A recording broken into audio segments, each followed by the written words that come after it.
Hello students, we were discussing about the sex linkage in the last class. Sex linkage actually the linkage of those genes which are present on sex chromosome. उसमें X chromosome, Y chromosome पर present जो gene थे उनके character की बात की गई, उनके लिंकेज की बात की गई। उसमें हमने उनका मोड ऑफ इनहेरिटेंस देखा, Chris cross, non criss cross, उनके टाइप्स देखे, X linkage, Y linkage, XY linkage, उनके एग्जाम्पल्स। तो जो हमने लास्ट में उनके टाइप्स ऑफ सेक्स लिंकेज में जो एग्जाम्पल्स बताए थे, कुछ डिजीज के नाम बताए थे, ह्यूमन बेस्ड एग्जाम्पल थे। एक्स लिंक रिसेसिव डिजीज में कुछ नाम थे, एक्स लिंक डोमिनेंट में भी थे, फिर हमने वाई लिंकेज और एक्स वाई लिंकेज की भी बात की। ठीक है, उनमें से दो डिजीज जो मैंने कहा भी था कि हम दो डिजीज को अभी पढ़ेंगे, बाकी हम ह्यूमन जेनेटिक्स के साथ में आगे डिस्कस करेंगे। एक्चुअली ये वो जो दो डिजीज है, कलर ब्लाइंडनेस एंड हीमोफीलिया। ये दोनों डिजीज में इसलिए भी यहाँ पर डिस्कस कर रहा हूँ कि सेक्स लिंकेज पर जितने भी क्वेश्चन आते हैं उनमें एग्जाम्पल्स के तौर पर जो क्रॉस बेस्ड क्वेश्चन होते हैं उनमें डिजीज यही दोनों यूज होती है। या तो कलर ब्लाइंड्स को लेकर क्वेश्चन पूछा जाएगा या फिर हीमोफीलिया को लेकर।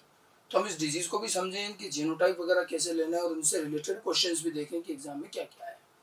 ठीक है, अब जैसे देखिए सबसे पहले लेता हूँ कलर ब्लाइंडनेस। कलर ब्लाइंडनेस जिसके कुछ पुराने कॉमन नाम भी है, कलर ब्लाइंडनेस को डाइक्रोमेटिज्म और डाल्टनिज्म भी कहा जाता है।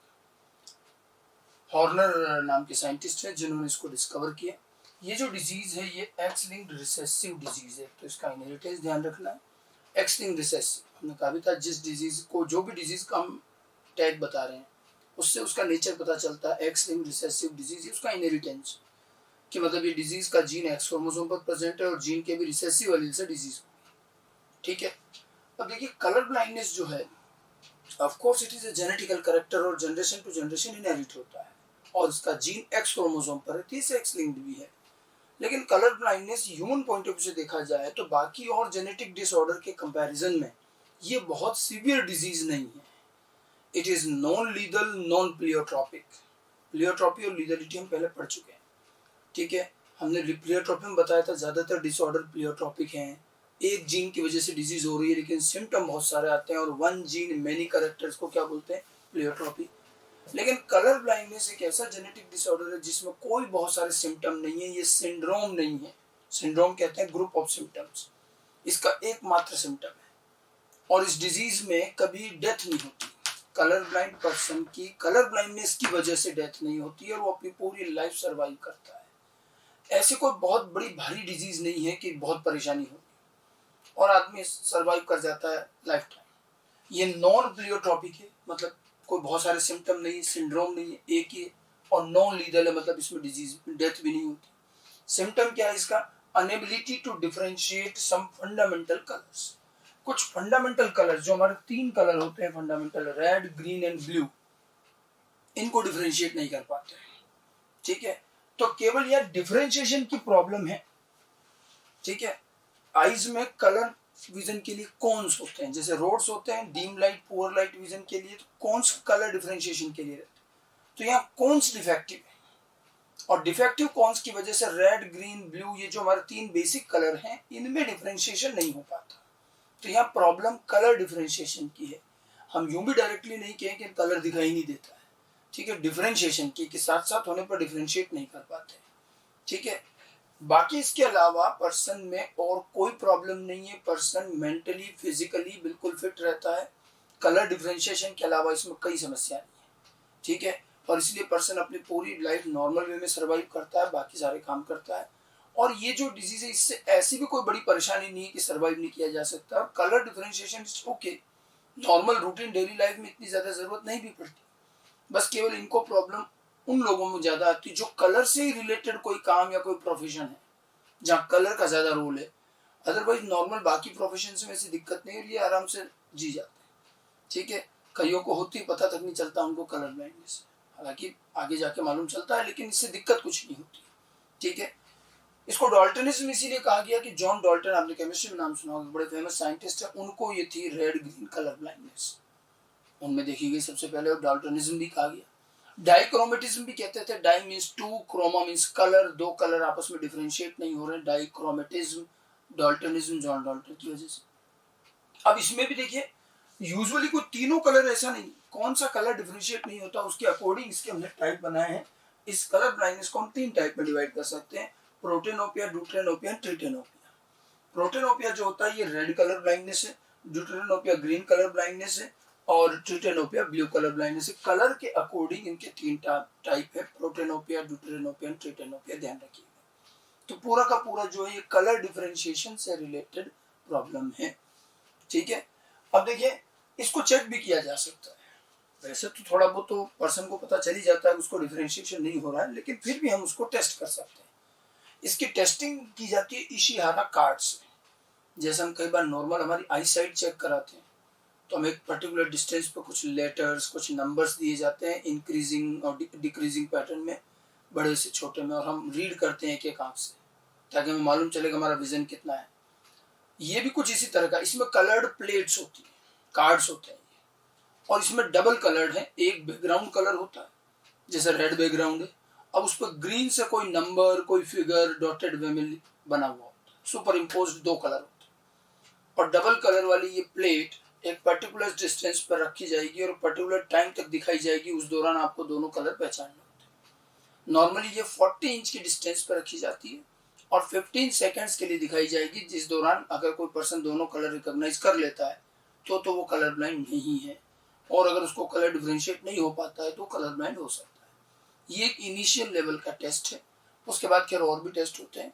तो कौन के डिफेक्टिव होने से ये पूरी डिजीज है। इशिहारा कार्ड्स, इशिहारा साइंटिस्ट के नेम के अकॉर्डिंग है, placed at 40 inch distance for 15 seconds. 15 seconds के लिए इसको देख करके पहचानना होता है। तो ये एक डिजीज है बेसिकली कलर से रिलेटेड। अब आप देखो नॉर्मल पर्सन में तो ठीक है, कलर डिफरेंशिएशन से इतनी परेशानी नहीं। हाँ, कुछ प्रोफेशन ऐसे हैं जहाँ कलर ब्लाइंड बिल्कुल अलाउड नहीं है। जैसे अगर हम बात करें कलर ब्लाइंड की, तो colour blind person should not be suitable for transport services. Transport services, driving का जो काम है वहां नहीं, आपका रेलवेज, एयरवेज, रोडवेज, जिनमें भी जो पायलट्स हैं, ड्राइवर्स हैं, उनमें कलर ब्लाइंडनेस नहीं होनी चाहिए। द रीजन बिहाइंड दैट कि हमारे जो सिग्नल, ट्रैफिक सिग्नल्स हैं वो रेड और ग्रीन ही है, और रेड ग्रीन कलर ब्लाइंडनेस से ज्यादा मिलती, ब्लू तो बहुत रेयर होती है, ठीक है।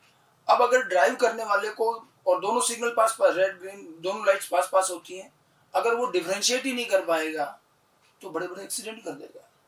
इसलिए वहां तो बाकायदा ड्राइवर और पायलट्स का कलर ब्लाइंड टेस्ट होता है, वो जरूरी भी है। ऐसे ही जितना आर्मी, मिलिट्री, जो डिफेंस सर्विसेज हैं वहां भी कलर ब्लाइंड अलाउड नहीं होते हैं, क्योंकि वहां भी कलर कोड्स बहुत यूज होते हैं, कैमोफ्लेज यूज होता है। तो ऐसे केस में सोल्जर्स के लिए कलर डिफरेंशिएशन जरूरी होता है, ठीक है। ऐसे ही मेडिकल सर्विसेज में भी आगे जाकर के कलर ब्लाइंड अलाउड नहीं होते हैं। अब ठीक है, यूजी लेवल, एमबीबीएस लेवल तक तो फिर भी चल जाता है, हालांकि तो वहां भी नहीं करना चाहिए, ठीक है। लेकिन जैसे हम हायर लेवल पर जाते हैं, पीजी लेवल पर जाते हैं, सर्जरी लेवल पर जाते हैं, स्पेशली जो सर्जरी वाला सेगमेंट है वहाँ कलर ब्लाइंड को दिक्कत आती है, क्योंकि हमारी बॉडी में भी जब ओपन किया जाएगा तो उसमें भी रेड, ग्रीन, ब्लू कॉम्बिनेशन होंगे। अब ऐसे में सर्जरी करने वाला डॉक्टर अगर इनको डिफरेंशिएट ही नहीं कर पाए तो आप भी सोच सकते हैं उस सर्जरी में पता नहीं क्या से क्या करें। तो ये कुछ ऐसी जगह हैं, ये कुछ ऐसे प्रोफेशन हैं जहां कलर ब्लाइंड होने में बड़ी दिक्कत है। इनके अलावा एक नॉर्मल रूटीन डेली लाइफ में ऐसी कोई बड़ी परेशानी नहीं है और पर्सन पूरी लाइफ सर्वाइव कर लेता है, कोई ऐसी लीगलिटी भी नहीं है, ठीक है। तो कलर ब्लाइंडनेस का सिम्टम और उसके टाइप्स ध्यान रखने थ्योरेटिकली। तो अब हमारे को क्वेश्चन में कई बार कलर ब्लाइंडनेस पूछा जाएगा, कलर ब्लाइंड मैन और कलर ब्लाइंड वुमेन, तो हमें थोड़ा इनके जीनोटाइप भी आने चाहिए। वैसे ऐसे कोई बड़ा काम नहीं, जैसे हमने रेड और व्हाइट ड्रोसोफिला के केस में जीनोटाइप बनाए थे, वैसे ही हम जीनोटाइप यहाँ भी ले सकते हैं, ठीक है। इसमें आपको जीनोटाइप ध्यान रखना है, फीमेल के 3 जीनोटाइप बनेंगे एज यूजुअल, X+X+X+Xc और XC, ठीक है। अब क्या होता है, ये X+X+ है आइडियली, लेकिन इसको क्या करते हैं कुछ लोग सिर्फ XX से लिख देते हैं, ठीक है। और ये होता है नॉर्मल फीमेल, इसमें कोई डिजीज नहीं। और ये जो होता है X+XC, इसको कई बार कैरियर को ऐसे लिख दिया जाता है XXC। मतलब क्या हो रहा है, प्लस जो है, प्लस क्या है, डोमिनेंट एलील, और देखिए सी जो लिखा है ये रिसेसिव एलील है, डिजीज रिसेसिव से हो रही है। अब जिस एक्स पर डोमिनेंट एलील होता है उस पर प्लस लिखना चाहिए, लेकिन कई बार आपको बुक्स में क्वेश्चन में प्लस लिखा हुआ नहीं मिलेगा, ऐसे XXC लिखा है मान लो, तो भी आपको मान के चलना है कि जिस एक्स पर कुछ नहीं है उस पर डोमिनेंट एलील है, ठीक है। और रिसेसिव एलील तो लिख ही रखा है, और ये हेटेरोजाइगस कंडीशन है, डिजीज रिसेसिव है, तो पर्सन जो है फीमेल नॉर्मल रहेगी, लेकिन इसको क्या बोलेंगे, कैरियर, क्योंकि वो कैरी तो कर ही रही नहीं गली। और जो एक्स एक्स लिखा हुआ है इसका मतलब उसके दोनों एक्स पर प्लस है, तो पूरी तरह से नॉर्मल है। समझ में आ गई बात। क्वेश्चन में नॉर्मल फीमेल में आपको नॉर्मल ये लेनी है, कैरियर होंगी तो कैरियर लिखा जाएगा, नहीं तो कुछ कंडीशन ऐसी दी जाएगी कि आपको कैरियर कंसीडर करना पड़ेगा। ठीक है, वो क्वेश्चन के अकॉर्डिंग होगा। बाकी एक्स सी एक्स जीनोटाइप होने पर कलर ब्लाइंड फीमेल होगी। ये तो बात फीमेल की हुई। मेल की अगर हम बात करें तो मेल में तो दो ही जीनोटाइप बनेंगे, एक्स प्लस वाई और X C Y. X plus Y normal male होगा और X C Y colour blind. वहां तो एक अलील डोमिनेंट आ गया तो नॉर्मल, एक अलील रिसेसिव आ गया तो कलर ब्लाइंड, हेमीजाइगस कंडीशन। अब क्योंकि सेक्स लिंक्ड है तो फीमेल में तो हेमीजाइगस रहेगा। ठीक है, तो ये तो कलर ब्लाइंडनेस डिजीज हुई। इसके सिम्टम्स टाइप ध्यान रखिएगा, एनसीईआरटी में छोटा सा पैराग्राफ दिया, आप उसको पढ़ सकते हैं। ठीक है, आगे बढ़ते हैं। एक और डिजीज मैंने कहा हम दो डिजीज डिस्कस करेंगे। नेक्स्ट लेते हैं हम हीमोफीलिया। हीमोफीलिया जो है, हीमोफीलिया इसको ब्लीडर्स डिजीज भी कहते हैं, और ये भी एक एक्स लिंक्ड रिसेसिव डिजीज है जो एक ब्रिटिश साइंटिस्ट जॉन ऑटो ने डिस्कवर की थी। हीमोफीलिया अपनी डिस्कवरी के टाइम से बड़ा पॉपुलर है।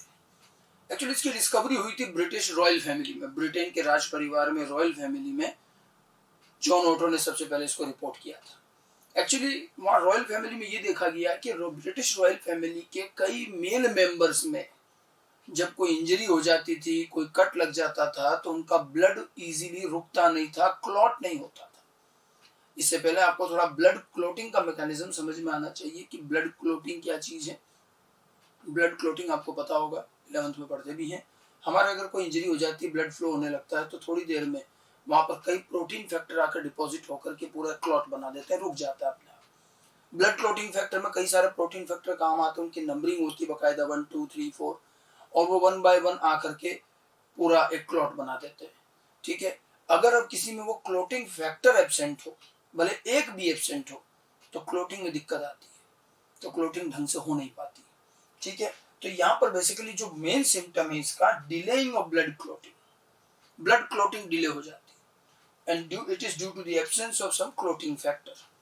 ठीक है, क्लोटिंग फैक्टर एब्सेंट होने से, कोई भी एक दो क्लोटिंग फैक्टर एब्सेंट होगा तो प्रॉपर क्लोटिंग नहीं होती, बहुत टाइम लगता है, कई घंटे लग जाते हैं, कई बार नहीं भी हो पाती। ठीक है, तो क्लोटिंग जो है नहीं हो पाना। अब क्लोटिंग देखो ऐसा काम नहीं है कि कोई रोज ही चाहिए, कहीं कट और इंजरी लगे तभी चाहिए। अगर किसी हीमोफिलिक पर्सन को इंजरी से बचाया जाए, या उसके लाइफ में कभी उसको सर्जरी करने की नौबत नहीं आए, तो एज सच उसकी कभी डेथ नहीं होती। मतलब ये भी कोई लीगल डिजीज नहीं। ठीक है, यहाँ तो डेथ कब होती है, जब बहुत ज्यादा ब्लड लॉस होता है। ठीक है, हीमोफीलिया का यही था कि हीमोफीलिया में जैसे कई बार कुछ पर्सन हीमोफिलिक होते भी है तो यूं मालूम नहीं चलता, बाकी और फिजिकली मेंटली कोई और डिजीज का सिम्टम है भी नहीं, अब उसको कभी लग जाए तब प्रॉब्लम, तब आती है दिक्कत। ठीक है, इसलिए क्लोटिंग फैक्टर्स एब्सेंट, एनसीईआरटी लिखती है कि एब्सेंस ऑफ वन और few protein factor in the cascade of protein, cascade मतलब ग्रुप ऑफ प्रोटीन। ठीक है, अब जो क्लोटिंग का डिलेइंग है, आप वो देखिए डिलेइंग किस तरह से। वैसे क्लोटिंग का जो नॉर्मल टाइम होता है, नॉर्मल टाइम 1 और 2 मिनट्स मिनिमम से लेकर 4 और 5 मिनट्स।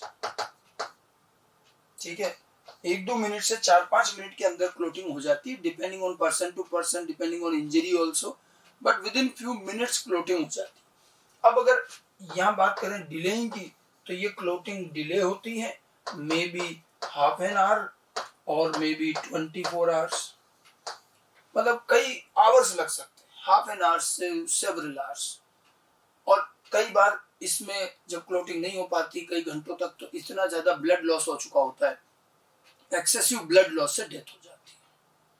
ठीक है, तो यहाँ जो डेथ है वो एक्सेसिव ब्लड लॉस और इन सारी चीजों से होती है। ऐसे केसेस हुए हैं, कहीं मान लो रोड एक्सीडेंट हो गया, कुछ लोग इंजर्ड हो गए, अब उनमें मान लो कोई हीमोफिलिक है, उसका ब्लड नहीं रुकता है तो उसको हॉस्पिटल ले जाते हैं, जब तक कई बार इतना ब्लड निकल जाता है कि ब्लड लॉस से डेथ हो जाती है। ठीक है, ऐसी समस्या आ सकती है।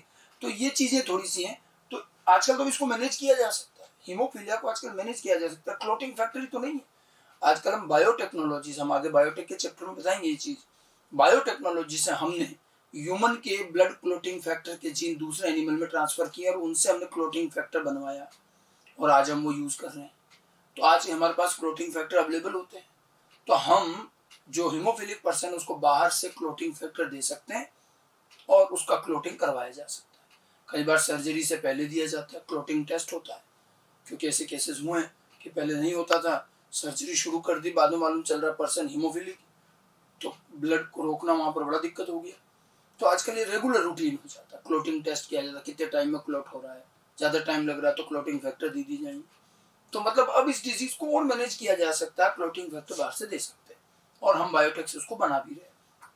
ठीक है, बाकी कलर ब्लाइंडनेस की तरह यहाँ पर भी कोई बहुत बड़ा सिंड्रोम नहीं है।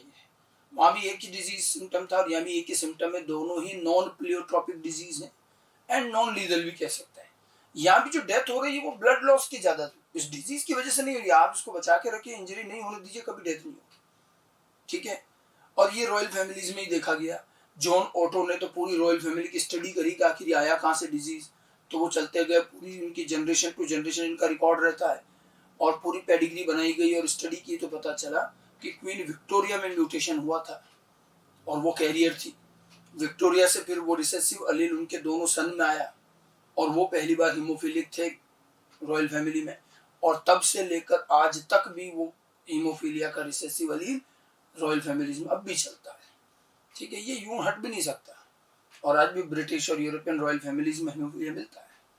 ठीक है, अब हीमोफीलिया में जो क्लोटिंग फैक्टर है ये भी तो कई तरह के हैं, हमें अलग अलग तरह के क्लोटिंग फैक्टर पर अलग अलग तरह का हीमोफीलिया भी मिला है। तो हीमोफीलिया में भी हमें वेरियस टाइप्स मिले हैं और मेनली अगर देखा जाए तो हीमोफीलिया को हम 3 कैटेगरी में डिवाइड कर सकते हैं। ठीक है, हीमोफीलिया ए, बी एंड सी, तीनों में उनके कॉमन नेम, कौन सा फैक्टर एब्सेंट है, बस ये ध्यान रखना है। ठीक है, सबसे पहले बात करें हीमोफीलिया ए की, तो जो ह्यूमन पॉपुलेशन में सबसे कॉमन हीमोफीलिया मिलता है वो हीमोफीलिया ए होता है। हम ज्यादातर जिस हीमोफीलिया की बात करते हैं वो ए होता है, सबसे कॉमन। ठीक है, और यही रॉयल डिजीज भी कहलाती है। रॉयल डिजीज इसलिए क्योंकि यही हीमोफीलिया रॉयल फैमिली में डिस्कवर हुआ था और ये क्वेश्चन भी आ चुका है कि which disease is called royal disease, haemophilia A. ठीक है, ए नहीं हो और हीमोफीलिया भी हो तब भी आंसर कर सकते हैं। ठीक है, एक फैक्टर ध्यान रखना, it is due to the absence of clotting factor 8। ये फैक्टर 8 की वजह से, उसके एब्सेंस की वजह से होता है। फैक्टर 8 तो चलो नंबर तो ध्यान रखना ही है, इसका नाम, केमिकल नाम भी ध्यान रखना, AHG कहते हैं इसको। AHG मतलब एंटी हीमोफीलिया ग्लोबुलिन, लिख लेना इसको, AHG anti haemophilia globulin factor 8 के एब्सेंस से होता है हीमोफीलिया ए। ह्यूमन पॉपुलेशन में ज्यादातर ये हीमोफीलिया मिलता है, लेकिन इस हीमोफीलिया में एक और खास बात है, इसका जो रिसेसिव अलील है ये कुछ ऐसी टॉक्सिसिटी क्रिएट करता है कि जब कभी ये होमोजाइगस कंडीशन में आता है तो ये पर्सन की डेथ कर देता है, और वो भी एम्ब्रियोनिक स्टेज। अब X पर इसका रिसेसिव अलील है, तो होमोजाइगस कंडीशन कब बनेगी, जब XHXH हो, और वो तो सिर्फ फीमेल में पॉसिबल है, मेल में तो XY होता है। इसका मतलब इसकी होमोजाइगस रिसेसिव कंडीशन सिर्फ फीमेल में बनेगी, और जब भी ये होमोजाइगस रिसेसिव कंडीशन में आता है तो एम्ब्रियोनिक स्टेज पे डेथ कर देता है, और उसको कहते हैं हम एब्सोल्यूट लीगलिटी। हम लीगलिटी में पढ़ चुके हैं, वहां भी एग्जाम्पल बताया था।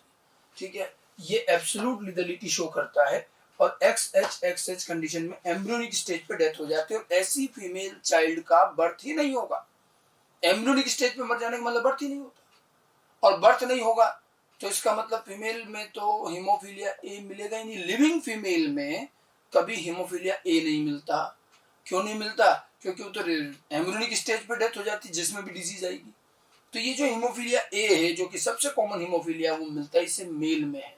मेल में दिखेगा, मेल में सिंगल रिसेसिव अलील है XHY। ठीक है, तो एक सिंगल रिसेसिव अलील से वो लीगलिटी नहीं आती। लीगलिटी के लिए डबल रिसेसिव अलील होमोजाइगस रिसेसिव कंडीशन चाहिए। अब ये मत सोचना कि एम्ब्रियोनिक स्टेज पर क्लोटिंग की वजह से डेथ हुई हो, तो नहीं, वहां कोई क्लोटिंग का काम नहीं है, एम्ब्रियोनिक स्टेज पर कौन सी क्लोटिंग। ठीक है, हाँ, लेकिन इस रिसेसिव अलील की कुछ और टॉक्सिसिटी जो हमारी वायबिलिटी को अफेक्ट करती है। ठीक है, और वहां ये जब दो होमोजाइगस रिसेसिव होते हैं तब ये इतनी ज्यादा होती है कि डेथ हो जाती है। ठीक है, तो हीमोफीलिया ए सिर्फ मेल में मिलेगा, फीमेल में ये एब्सोल्यूट लीगलिटी शो करता है और होमोजाइगस रिसेसिव कंडीशन में डेथ कर देता है। ठीक है, और इसलिए रॉयल फैमिली में मेल में ही दिखी थी डिजीज, रॉयल डिजीज भी कहते हैं। फैक्टर ध्यान रखना, factor 8 AHG anti haemophilia globulin. Clear. ठीक है, उसके बाद हीमोफीलिया बी। हीमोफीलिया बी इसके कंपैरिजन में काफी कम मिलता है, ठीक है। और इसको कॉमनली कहते हैं क्रिसमस डिजीज। एम्स में भी क्वेश्चन पूछा गया है, क्रिसमस डिजीज कौन सी है? Haemophilia B. हीमोफीलिया बी को हम क्रिसमस डिजीज भी कहते हैं। और ये फैक्टर 9 की एब्सेंस से होता है। It is due to the absence of clotting factor 9। Factor 9 पूरा नाम है इसका प्लाज्मा थ्रोम्बोप्लास्टिन। ये नाम भी पूरा भी लिख लेना, anti haemophilia globulin plasma thromboplastin. Factor 9 की एब्सेंस से होता है, ठीक है। इस डिजीज में हीमोफीलिया बी में कोई लीगलिटी नहीं है, मतलब ये तो फीमेल में भी होगा। अक्सर कई बार कहा जाता है कि हीमोफीलिया फीमेल में नहीं मिलता। वो किस हीमोफीलिया की बात की जाती है? सिर्फ ए की। और लेकिन होता भी कॉमन वही है। बी तो वैसे ही इतना रेयर है और फिर फीमेल में होने के चांस तो और रेयर होंगे, क्योंकि X linked recessive disease male में ज्यादा होती है, फीमेल में कम होती है। मैंने पहले बताया था हेमिजाइगस कंडीशन की वजह से, ठीक है। तो ये फीमेल में हो सकती है, but it is extreme rare case, बहुत ज्यादा नहीं। मतलब फीमेल में होना तो बहुत ही रेयर, थोड़ा बहुत मेल में तो फिर भी मिल जाएगा, लेकिन इसमें लीगलिटी नहीं। फिर आता है हीमोफीलिया सी। हीमोफीलिया सी जो है इन तीनों हीमोफीलिया में सबसे रेयर है, बहुत कम केसेस मिले हैं। और हीमोफीलिया सी की एक खास बात और ध्यान रखना, हीमोफीलिया सी ऑटोसोमल रिसेसिव डिजीज है। मतलब ये तो एक्स लिंक्ड भी नहीं है, इसका जीन एक्स पर नहीं ऑटोसोम पर है। ये तो हम हीमोफीलिया पढ़ रहे हैं तो साथ साथ में इसका जिक्र कर लेते हैं, बाकी ये एक्स लिंक्ड नहीं है, ऑटोसोमल है, ठीक है। इसका जीन ही ऑटोसोम पर। और ये जो होता है क्लोटिंग फैक्टर 11 की एब्सेंस से होता है। फैक्टर 11, फैक्टर 11 कौन सा है? PTH antecedent plasma thromboplastin antecedent, ठीक है। प्लाज्मा थ्रोम्बोप्लास्टिन तो फैक्टर 9 हो गया जो बी में, और सी में जो है प्लाज्मा थ्रोम्बोप्लास्टिन एंटीसीडेंट फैक्टर 11। तो तीनों हीमोफीलिया का कॉमन नेम जो भी इन दोनों का है, इनके फैक्टर्स ध्यान रखने, फैक्टर 8, फैक्टर 9, फैक्टर 11, ठीक है। और एक ये लीगलिटी वाला हीमोफीलिया ए का केस ध्यान रखना। तो थ्योरेटिकल बेस पर जो क्वेश्चन आएंगे हीमोफीलिया के वो इनसे होंगे, ठीक है। एनसीईआरटी के अंदर हीमोफीलिया दिया है और वहां एक लाइन लिखी हुई है हीमोफिलिक मेल को लेकर, it is unviable in later stage of life.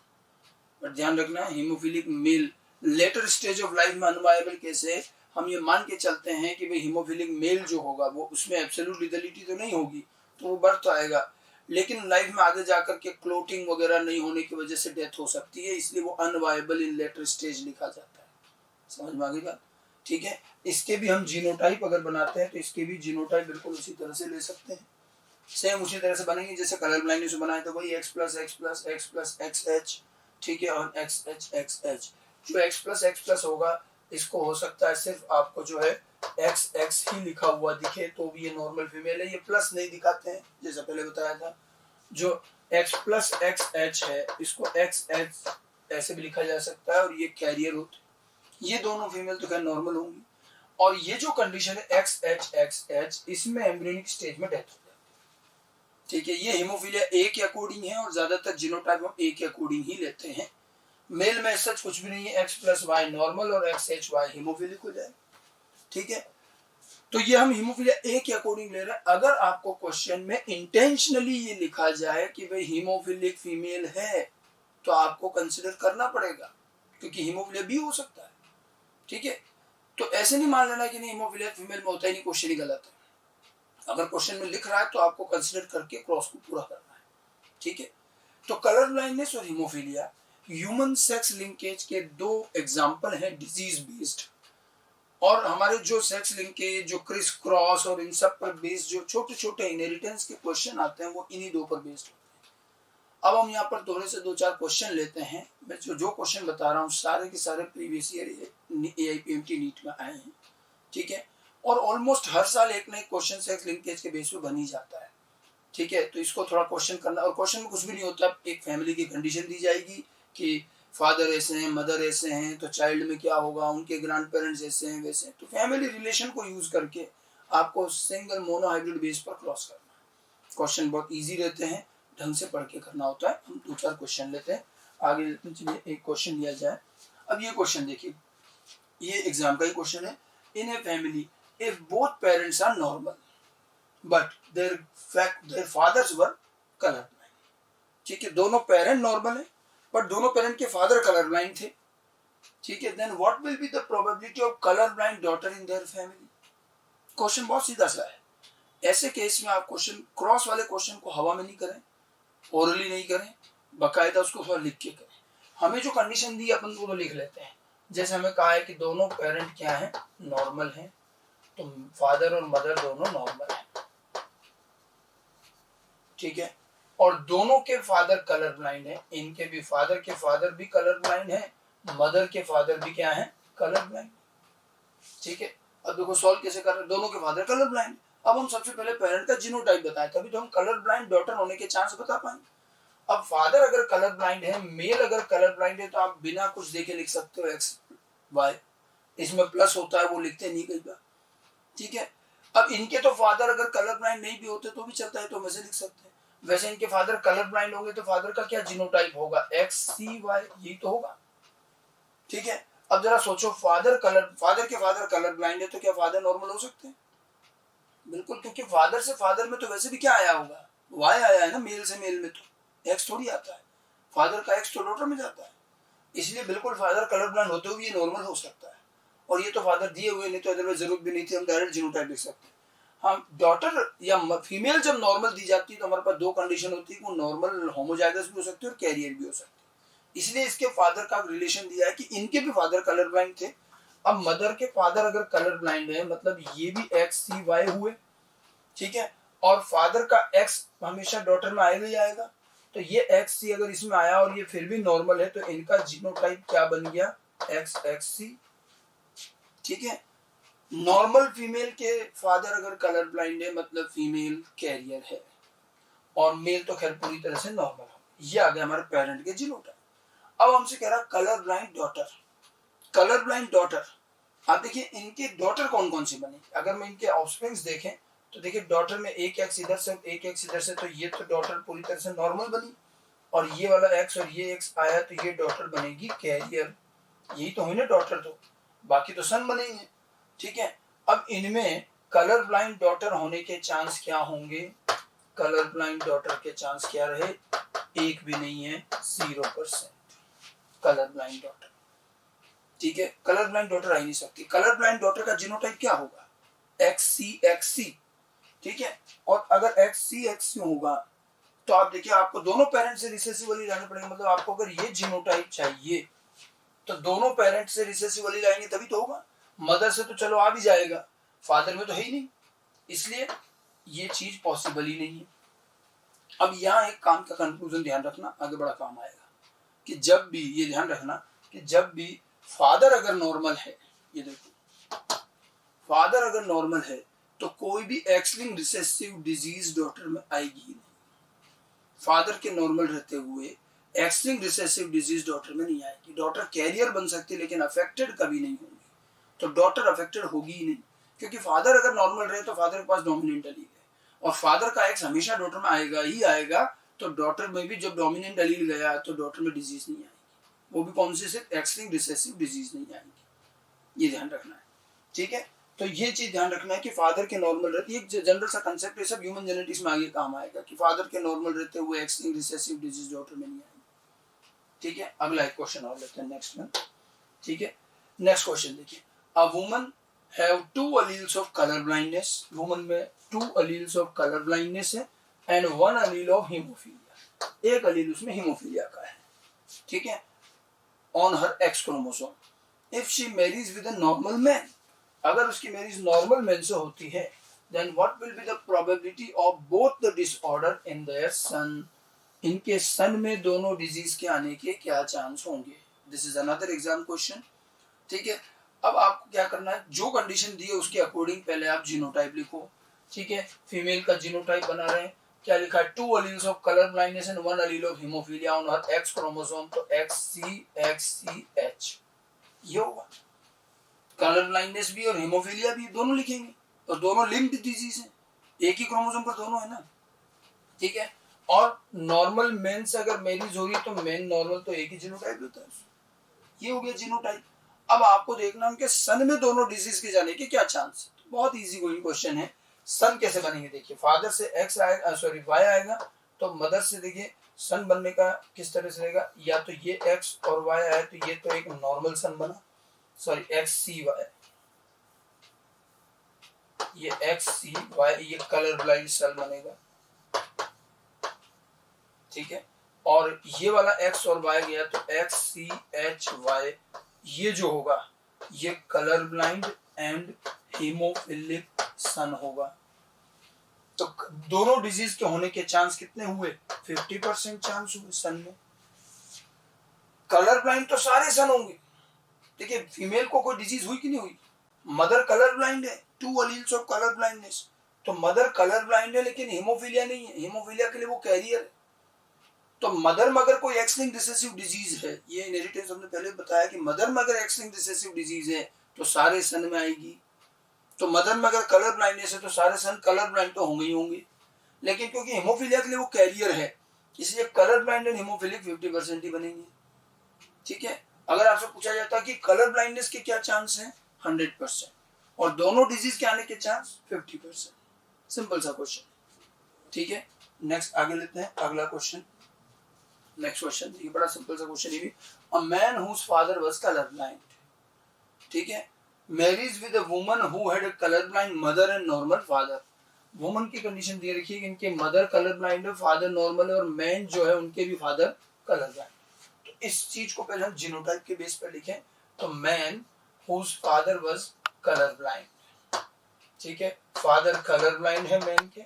अब ऐसे जब लिखा जाए ना man whose father was colour blind तो मैन नॉर्मल अंडरस्टूड होता है, इसमें लिखने की जरूरत नहीं है। अगर वो कलर ब्लाइंड होता तो लिखा जाता colour blind man. Man whose father was colour blind मतलब मैन नॉर्मल है और उसके फादर कलर ब्लाइंड, ठीक है। And marries with a woman, अब ये इसकी जिससे मैरिज हो रही है उनकी मदर जो है वो तो कलर ब्लाइंड है, तो मदर कलर ब्लाइंड है और इसके फादर जो है वो नॉर्मल है। तो मदर कलर ब्लाइंड और फादर नॉर्मल है तो इस वुमन का क्या जीनोटाइप बनेगा? मदर से तो एक रिसेसिव एलील आना ही आना है, तो ये बनेगा XXC। ये नॉर्मल रहेगी वुमन लेकिन कैरियर बनेगी। ये मदर फादर के रिलेशन इनके जीनोटाइप के लिए दिए, तो मदर में मदर इसका मतलब क्या हुई? कैरियर हुई। एक XC मदर से आएगा इसके और एक फादर से आएगा, तो ये वुमन क्या हो गई? कैरियर, और ये जो है ये नॉर्मल रहेंगे। अब कहा है what percent of their male child will be colour blind, कि इनके मेल चाइल्ड का परसेंटेज कि कितने मेल चाइल्ड कलर ब्लाइंड होंगे।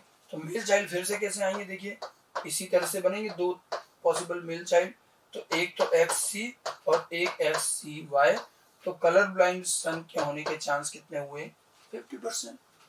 ये जितने मैंने क्वेश्चन बताए सभी AIPMT में सीक्वेंस में आए, 2014, 15, 18 इस तरह से ईयर वाइज, और इसी तरह से छोटे छोटे क्वेश्चन। ऑप्शन की भी जरूरत नहीं, बिना ऑप्शन के हो जाए, ठीक है। तो कलर ब्लाइंड सन के होने के चांस 50% है। चलिए एक और क्वेश्चन करते हैं नेक्स्ट, ठीक है। ये जो क्वेश्चन है देखिए, a colour blind man marries with a woman who has no history of colour blindness in her family. तो वुमन की फैमिली में किसी को कलर ब्लाइंडनेस की हिस्ट्री नहीं है, मैन कलर ब्लाइंड है, तो मैन कलर ब्लाइंड है तो ये तो XCY हो गया, और वुमन की फैमिली में किसी को नहीं तो वुमन को हम नॉर्मल लेंगे, ठीक है। ये तो क्वेश्चन में दे रखा है, ठीक है। अब ये मैं सोचता हूँ कि उनको कैरियर भी हो सकता, जब नो हिस्ट्री इन फैमिली लिखा है तो फिर वो कैरियर नॉर्मली लेंगे, कैरियर भी नहीं। Then what will be the probability of their grandson becoming colour blind. अब इसके बाद इस समय इनके सन डॉटर का नहीं पूछा है, ग्रांड सन का पूछा है, तो इनके ग्रांड सन के कलर ब्लाइंड होने के क्या चांस होंगे, ठीक है। अब ये जो क्वेश्चन है ये AIPMT का ही क्वेश्चन है और ये बड़ा कंट्रोवर्शियल क्वेश्चन रहा। बाद में AIPMT में CBSE को इनका आंसर भी चेंज करना पड़ा, इनफैक्ट 2 आंसर देने पड़े। एक्चुअली प्रॉब्लम आती है इस वर्ड ग्रांड सन को लेकर। देखिए सिंपल सी बात है, इनकी अगर हम सन डॉटर की बात करें तो इनकी जितनी डॉटर होंगी तो डॉटर क्या बनेंगी? देखिए सारी डॉटर कैरियर ही तो बनेंगी, ये दोनों डॉटर हो गई। सन जो होंगे इनके सन नॉर्मल बनेंगे, तो ये तो इनके सन डॉटर हो गए। ग्रांड सन बोला है, ठीक है। तो पहली बात तो ध्यान रखना कि ग्रांड सन होता है, ग्रांड सन का मीनिंग क्या है? सन का सन, और ध्यान रखना डॉटर के सन को भी ग्रांड सन ही कहते हैं। समस्या बस यहाँ आ गई ग्रांड सन को लेकर कि अब हम ग्रांड सन कौन सा माने, सन के सन को माना जाए या डॉटर के सन को माने। या हम ये अज्यूम करेंगे कि अगर जैसे सन के सन को मानते हैं तो जो सन आए दोनों की मैरिज, सन या डॉटर जो भी है इनकी मैरिज नॉर्मल से हुई है, ये अपन नॉर्मल ही अज्यूम करेंगे, डिजीज नहीं, ठीक है। तो इनके सन की मैरिज नॉर्मल वुमन से कराएं तो सन तो खुद ही नॉर्मल है और वुमन मैरिज भी नॉर्मल वुमन से हो रही है, तो यहाँ पर तो इनके कलर ब्लाइंड ग्रैंड सन होने के कोई चांस नहीं हुए। कलर ब्लाइंड ग्रैंड सन के चांस 0% होंगे, क्योंकि यहाँ सन भी नॉर्मल है और उनकी मैरिज अगर किसी नॉर्मल वुमन से कराई भी जाए, मतलब इनकी मैरिज अगर अपन नॉर्मल वुमन से कराएंगे तो 0% चांस है। और डॉटर इनकी कैरियर है। अब इनकी मैरिज मान लीजिए किसी नॉर्मल मैन से की जाए तो भी, क्योंकि ये कैरियर है, तो इनके अंदर देखो क्या क्या चांस बनेंगे। सन की बात कर रहे हैं, ग्रैंड सन की, तो एक तो बनेगा XY और एक XCY बनेगा। तो यहाँ पर ग्रैंड सन के कलर ब्लाइंड आने के चांस कितने हो रहे हैं? 50%। हमने ये अज्यूम किया है कि इनके सन और डॉटर की मैरिज नॉर्मल से हुई है, ठीक है। तो डॉटर कैरियर थी, नॉर्मल मैन से मैरिज हुई, तो 50% चांस में इनके सन कलर ब्लाइंड हुए। और अगर सन नॉर्मल थे और इनकी मैरिज नॉर्मल से हुई तो 0% चांस कलर ब्लाइंड होंगे। तो ग्रैंड सन की अगर बात कर रहे हैं तो इधर की तरफ माने सन का सन मानेंगे तो 0% आ रहा है, ठीक है। और डॉटर के सन में क्या आ रहा है? 1/2 50%, ठीक है। अब क्वेश्चन में ग्रैंड सन लिख करके छोड़ दिया गया, तो आंसर तो हालांकि शुरुआत में 0 दिया गया, इसका आंसर 0 दिया गया कि 0% चांस है, लेकिन बाद में फिर इसमें एक ऑप्शन इसमें 50% भी था, ठीक है। तो 50% भी ऑप्शन था और 0 भी था, तो फिर दोनों आंसर करने पड़े। तो इसके दोनों आंसर दिए गए जब तक कि हम ग्रैंड सन को क्लियर नहीं करेंगे। अगर ग्रैंड सन के साथ लिख देते सन सन, तो सन सन में तो क्या आ जाएगा? 0% चांस। डॉटर सन लिखेंगे तो 50% चांस। मैंने क्वेश्चन आपको इसलिए बताया कि आपको कई बार प्रीवियस ईयर के क्वेश्चन में ये चीज मिल सकती है, ठीक है। तो ऐसे में ध्यान रखना, अगर क्वेश्चन में सन से सन लिखा है तो कोई दिक्कत ही नहीं है, और नहीं तो फिर आपके दोनों आंसर जा रहे हैं एक तरह से, ठीक है। तो ये मैंने कुछ आपको 3-4 क्वेश्चन बताए, सारे के सारे AIPMT के ही क्वेश्चन है और इतने ही बेसिक सिंपल क्वेश्चन आते हैं। आपको बस जो क्वेश्चन में कंडीशन दी है उसके अकॉर्डिंग पेरेंट्स के जीनोटाइप लिखने हैं और फिर जो प्रोजेनी के बारे में पूछा गया है वो बताना है, परसेंटेज, प्रोबेबिलिटी जो भी है, ठीक है। तो सेक्स लिंकेज जो हमने पिछले लेक्चर में शुरू किया था, ये सेक्स लिंकेज और सेक्स लिंकेज पर बेस्ड क्वेश्चन किस तरह से आएंगे। तो सेक्स लिंकेज में एक तो हेमीजाइगस के बारे में अच्छे से ध्यान रखना, और जो उनका मोड ऑफ इनहेरिटेंस है criss cross, non criss cross, diagynic, diandric, hologynic, holandric, और उसके बाद में बाकी इनके example X linkage, Y linkage और XY लिंकेज के, और कलर ब्लाइंडनेस, हीमोफीलिया का स्पेशल नोटिस थोड़ा सा और अच्छे से ध्यान रख करके फिर इनके क्वेश्चन सॉल्व करना आना चाहिए। ये पूरा सेक्स लिंकेज है। मॉर्गन ने ये सेक्स लिंकेज अपने नॉर्मल लिंकेज के साथ ही बताया था, ठीक है। नाउ देखिए सेक्स लिंक्ड कैरेक्टर, जब भी आप किसी कैरेक्टर को सेक्स लिंक्ड कैरेक्टर कहेंगे तो पहले समझ जाना सेक्स लिंक्ड कैरेक्टर का मतलब इस कैरेक्टर का जीन कहाँ है? सेक्स क्रोमोसोम पर, ठीक है। इससे मिलती जुलती 2 टर्म और आती है जो कंफ्यूज करती है, एक सेक्स लिमिटेड कैरेक्टर और एक होता है सेक्स इन्फ्लुएंस्ड कैरेक्टर। थोड़ा सा मिलते जुलते टर्म्स है, तो हम जरा उनको भी समझ लें और इनमें डिफरेंस क्या है ये भी ध्यान रख लें। तो हम आगे देखिए, अगला मैंने लिखा है sex limited character. Sex linked character और सेक्स लिमिटेड कैरेक्टर में फर्क है। सेक्स लिंक्ड कैरेक्टर तो वो है जिनके जीन सेक्स क्रोमोसोम पर है, they are linked to sex chromosome. Sex limited character अलग है। Limited character means they are limited to one sex. These are the special character which are found only in one sex, जो केवल एक ही sex में मिलते हैं, या तो मेल में मिलेंगे या फिर फीमेल में मिलेंगे, दोनों में से किसी एक में मिलेंगे, दोनों में नहीं। ऐसा कोई भी कैरेक्टर जो किसी एक सेक्स में मिले, मेल में मिले तो फीमेल में नहीं मिले, फीमेल में मिले तो मेल में नहीं मिले, ऐसे character which are limited to one sex are called sex limited character. Definition ध्यान रखना, ठीक है। अच्छा, सबसे बड़ी खास बात क्या है, इनके जो जीन है, their genes are present on autosome. अब इनके जीन ऑटोसोम पर, जीन ऑटोसोम पर होने का मतलब समझे क्या हुआ? ऑटोसोम मेल में और फीमेल में कॉमन होते हैं, तो जीन ऑटोसोम पर मतलब इनके जीन तो आपको दोनों में मिलेंगे। अब ये बड़ी आश्चर्य की बात है कि इस कैरेक्टर का जीन मेल फीमेल दोनों में होता है क्योंकि जीन ऑटोसोम पर है, लेकिन ये कैरेक्टर सिर्फ एक में आता है, या तो मेल में आएगा या फीमेल में। अगर मेल में कैरेक्टर आ रहा है तो फीमेल में जीन है, कैरेक्टर नहीं आएगा, या फीमेल में आ रहा है तो मेल में भी जीन है लेकिन कैरेक्टर नहीं आएगा। बिल्कुल नहीं आता, ये बिल्कुल एक्सप्रेस ही नहीं होते। सिंपल सी बात है, जीन हो जाने से कैरेक्टर थोड़ी आता है, ये बहुत पहले बताया मैंने। जीन एक्सप्रेस भी तो करना चाहिए, और ऐसा रीजन देखिए, इसका रीजन दिया है, the expression of such gene is regulated by sex hormones. तो ये जो जीन है इनका एक्सप्रेशन हार्मोन से रेगुलेट होता है। Expression of such gene is regulated by hormone, male hormone, sex hormone, female hormone, male hormone. और रेगुलेट होना, रेगुलेट होने का मतलब सेक्स हार्मोन ही इसके एक्सप्रेशन को ऑन करेंगे या ऑफ करेंगे। किसी भी जीन का रेगुलेशन का मतलब होता है ऑन ऑफ, कि जीन को ऑन करेंगे तब वो जीन काम करेगा, अगर जीन एक्सप्रेस ही नहीं होगा तो फिर कैरेक्टर नहीं बनेगा। ठीक है, अब मान लो कोई कुछ जीन हमारे जीनोम में ऐसे हैं जो केवल मेल हार्मोन से एक्सप्रेस होते हैं, फीमेल हार्मोन ज्यादा होगा तो फिर एक्सप्रेस ही नहीं होंगे। वैसे एक चीज ध्यान रखना, दोनों तरह के हार्मोन हर पर्सन में बन सकते हैं, लेकिन मेल में मेल हार्मोन का लेवल काफी अच्छा होता है, फीमेल हार्मोन नेग्लिजिबल होंगे। फीमेल में फीमेल हार्मोन का लेवल अच्छा होता है, मेल हार्मोन नेग्लिजिबल होते हैं, ये आप रिप्रोडक्शन में पढ़ते हैं। ठीक है, अब जो जीन सिर्फ मेल हार्मोन एंड्रोजेंस वगैरह से ही एक्सप्रेस होंगे वो मेल में तो करेक्टर बना देंगे, वहां तो एक्सप्रेस हो जाएंगे, फीमेल में एक्सप्रेस नहीं हो पाएंगे क्योंकि वो मेल हार्मोन है ही नहीं या नेग्लिजिबल है। कोई जीन जो फीमेल हार्मोन से एक्सप्रेस होता होगा वो सिर्फ फीमेल में करेक्टर बना देगा, मेल में नहीं बनाएगा। मतलब यहाँ पर जीन का एक्सप्रेस होना या नहीं होना हार्मोन पे डिपेंड करता है, हार्मोनली रेगुलेटेड है। हमारे हार्मोन जो होते हैं हमारे बहुत सारे जीन को ऑन ऑफ करते हैं, उनको रेगुलेट करते हैं। ठीक है, इस वजह से यहाँ जीन दोनों में होता है, करेक्टर फिर भी एक ही में आता है।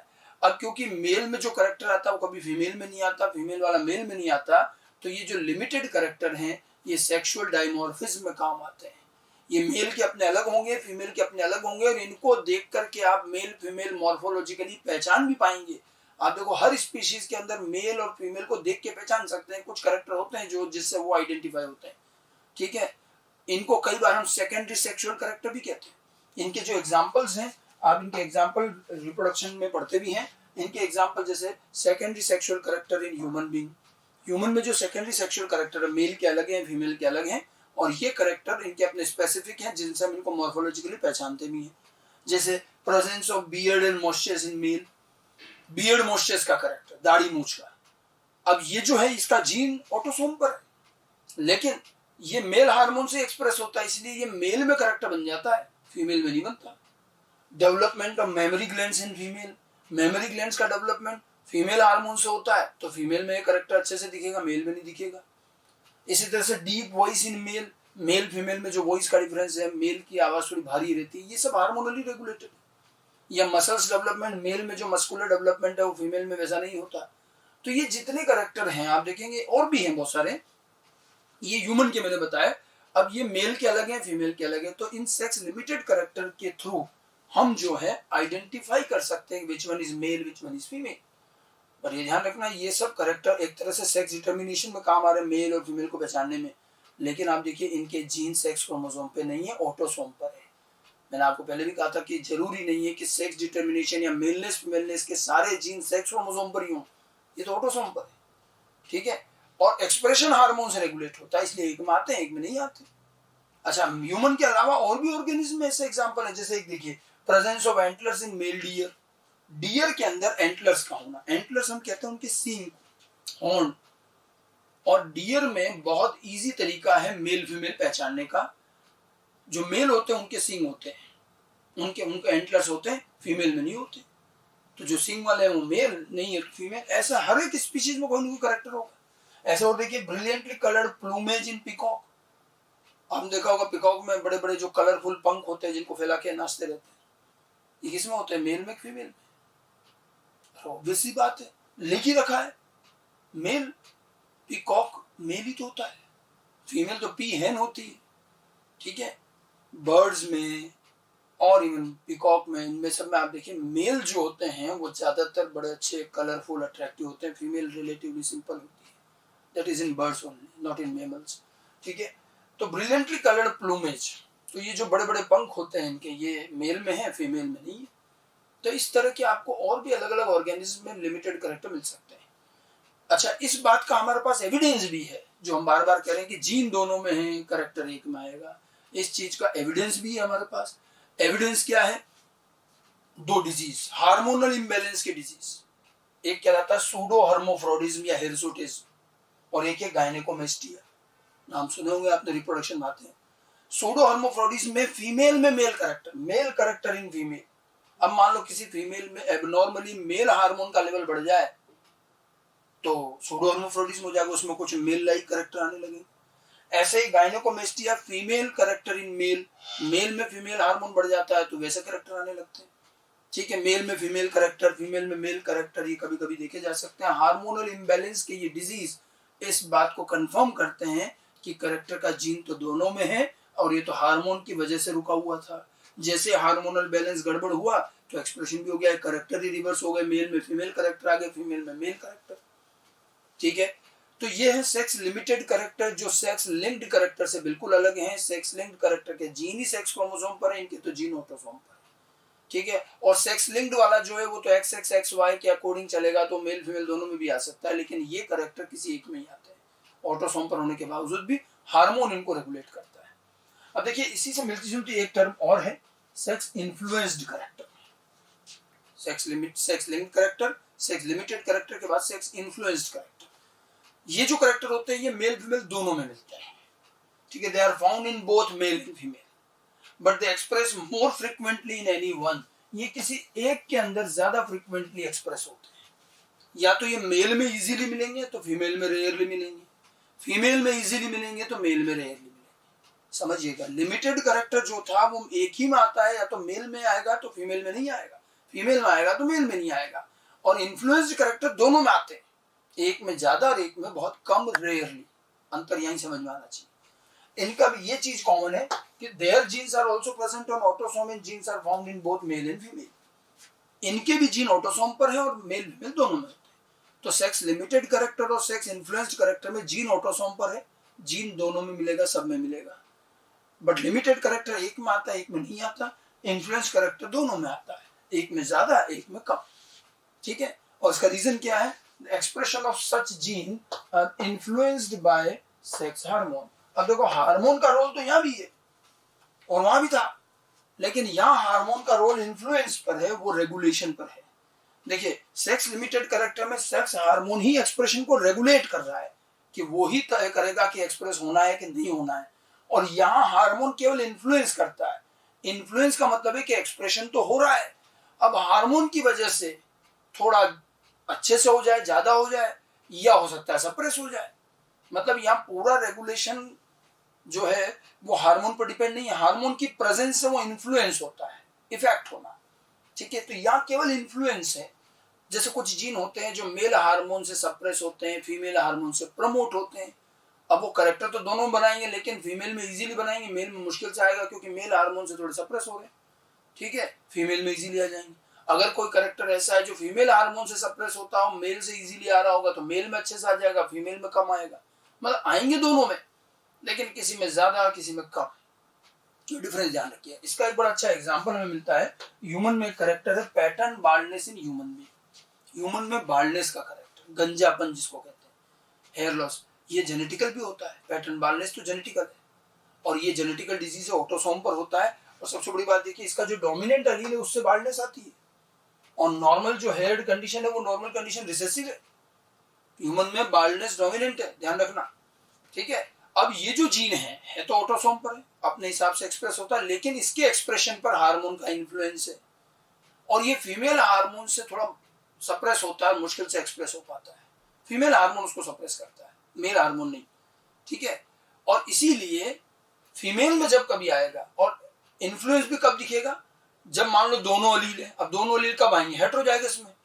तो फिर वहां हार्मोनल इन्फ्लुएंस की वजह से एक्सप्रेशन चेंज हो जाता है। जैसे देखो, इसके 3 जीनोटाइप बनेंगे as usual, capital B capital B capital D small B small B small B. अब मेल जो होगा उसमें तो एज यूजुअल जो नॉर्मल एक्सप्रेशन आना है, कैपिटल बी बार्ड होता है, कैपिटल बी स्मॉल बी भी बार्ड होना चाहिए, और ये नॉर्मल है, तो बिल्कुल वही चीज आएंगी, इसमें कोई प्रॉब्लम नहीं। लेकिन फीमेल में देखो, फीमेल में होमोजाइगस कैपिटल डी होने पर तो ये बार्ड ही रहेगा। ठीक है, हेटेरोजाइगस होने पर बार्ड होने की बजाय ये नॉर्मल हो जाता है, और रिसेसिव तो नॉर्मल है। तो हेटेरोजाइगस कंडीशन में आपको दिखेगा इन्फ्लुएंस ऑफ फीमेल हार्मोन। अब दोनों अलील थे, फीमेल हार्मोन ने कैपिटल बी को सप्रेस करा, और स्मॉल बी की वजह से वो क्या हो गया? नॉर्मल। इसीलिए आप देखिए, बाल्डनेस का करेक्टर जब आप देखते हैं, गंजापन, तो हमें कई बार ऐसा लगता है ये सिर्फ मेल में होता है, फीमेल में नहीं होता। बट ऐसा नहीं है, फीमेल में भी बाल्डनेस होती है। It is very very extreme rare. ठीक है, मेल में बाल्डनेस ज्यादा कॉमन है, वहां 3 में से 2 जीनोटाइप बाल्डनेस के हैं। फीमेल में बहुत रेयर हो जाता है, केवल इस होमोजाइगस कंडीशन में बाल्डनेस आएगी, बाकी तो आएगी नहीं।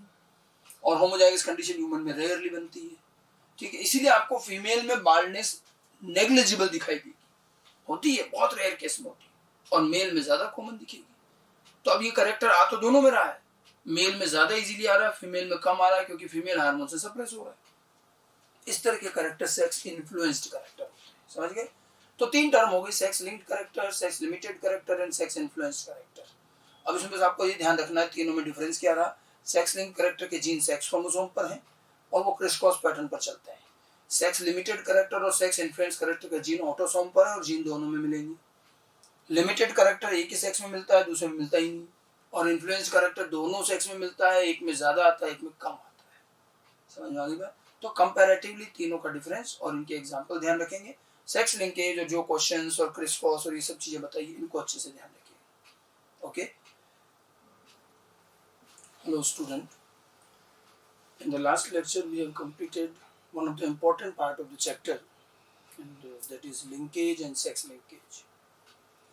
लिंकेज और सेक्स लिंकेज के वेरियस एस्पेक्ट, उनके क्वेश्चंस और उनकी कई सारी चीज़ें, ये सब हमने पढ़ा कि लिंकेज क्या है, फिर सेक्स लिंकेज क्या है, उनके क्वेश्चंस एक्सेट्रा। अब जरा हम उस चीज़ को एनसीईआरटी से कोरिलेट करते हैं। जितना हमने लिंकेज सेक्स लिंकेज को स्पेसिफाई करके और एक एक चीज़ अलग अलग बताई आपको, उतना डिटेल में एनसीईआरटी में नहीं दिया है। एनसीईआरटी ने लिंकेज एंड रिकॉम्बिनेशन के नाम से क्रोमोसोमल थ्योरी ऑफ इनहेरिटेंस के बाद पेज नंबर 83-84 पर केवल मॉर्गन के एक एक्सपेरिमेंट को डिस्कस किया है in the name of linkage. उन्होंने जो एक्सपेरिमेंट दिया है मॉर्गन का, वो रियल मॉर्गन का एक्सपेरिमेंट है, जो मॉर्गन ने अपने एक्सपेरिमेंट के दौरान किया है, और उनके एक्चुअल रिजल्ट दे रखे। अब एनसीईआरटी में जो दिया है वो भी हम समझ लें, कई बार वो डायग्राम और वो चीज़ें डायरेक्ट पूछ ली जाती है, ठीक है। अब एनसीईआरटी में खेल लिंकेज के टाइप्स और लिंकेज के अरेंजमेंट्स और उनके ये क्वेश्चंस और वो सारी चीज़ें नहीं है, बट एनसीईआरटी ने अगर लिंकेज लिखा मतलब लिंकेज की हर चीज़ पूछी जाती है। और हर बार लिंकेज में से जब क्वेश्चन आते हैं तो कभी कभार ही एनसीईआरटी से उठा के डायरेक्ट देते हैं, बाकी तो बहुत सारी चीज़ें दूसरी आती हैं। तो लिंकेज पूरा आना चाहिए, ये नहीं कि अब एनसीईआरटी में थोड़ा सा दिया तो अपन उठे तैयार कर लिया, आना चाहिए पूरा। अब एनसीईआरटी क्या कह रही है हम उसको भी समझ लें। एनसीईआरटी के पेज नंबर 83 पर जब आप जाएंगे, जहाँ हमने क्रोमोसोमल थ्योरी पढ़ाई थी और वो खत्म की थी, उसके बाद आपको इस तरह से लिंकेज एंड रिकॉम्बिनेशन का एक टॉपिक मिलेगा। मैंने वही 2 पैराग्राफ दिखा रखे हैं पेज नंबर 83 के। इन दोनों पैराग्राफ को अगर हम समराइज में आप चाहे पढ़ सकते हैं बिल्कुल। उसमें सिर्फ ये लिखा हुआ है कि मॉर्गन ने ड्रोसोफिला पर क्रॉसेस किए, डाईहाइब्रिड क्रॉसेस किए, और जब उन्होंने डाईहाइब्रिड क्रॉस किए तो उनको लिंकेज मिला, ठीक है। और बहुत से करेक्टर के जीन तो सेक्स क्रोमोसोम पर थे, तो उसको सेक्स लिंक्ड कहा गया, सेक्स लिंकेज मिला। फिर उनके क्रॉसेस किए गए तो उन्होंने देखा कि उसमें पेरेंटल ज़्यादा आए, रिकॉम्बिनेंट कम आए, ठीक है। और इसलिए उन्होंने फिर एक टर्म अराइज की, लिंकेज एंड रिकॉम्बिनेशन, ये सारी चीज़ें दे रखी हैं। उन्होंने कहा कि जब एक्स क्रोमोसोम पर प्रेजेंट कुछ जीन में क्रॉस किया गया तो some genes were tightly linked gene and some genes were loosely linked gene. उन्होंने 2 टर्म यूज़ की थी, ठीक है। मतलब जो जीन क्रोमोसोम पर पास पास होंगे they are tightly linked gene and they shows more parental type, less recombination. And जो जीन दूर दूर हैं they are loosely linked gene and they shows higher recombination. फिर उसके बाद थोड़ा सा लास्ट में यहाँ स्टुअर्ट वेंट के बारे में लिखा है कि स्टुअर्ट वेंट जो है उन्होंने फिर इसी रिकॉम्बिनेशन के बेस पर डिस्टेंस और मैप बनाने का कंसेप्ट भी दिया। तो बहुत ब्रीफ में इन 2 पैराग्राफ में एनसीईआरटी ने थोड़ा बहुत मॉर्गन के लिंकेज के एक्सपेरिमेंट को डिस्कस किया है, ठीक है। और इसमें उन्होंने क्या, देखिए सीधा सीधा लिख रखा, Morgan carried out several dihybrid cross in Drosophila to study they were sex linked, the crosses were similar to dihybrid crosses carried out by Mendel, ठीक है। अब इन्होंने एक एग्जांपल दे रखा है जो अगले पेज पर इन्होंने शो भी कर रखा है, ठीक है। और इसमें साफ साफ कहा गया कि उनको इंडिपेंडेंट असॉर्टमेंट नहीं मिला है। साफ लिखा है कि the 2 genes did not segregate independently, ठीक है।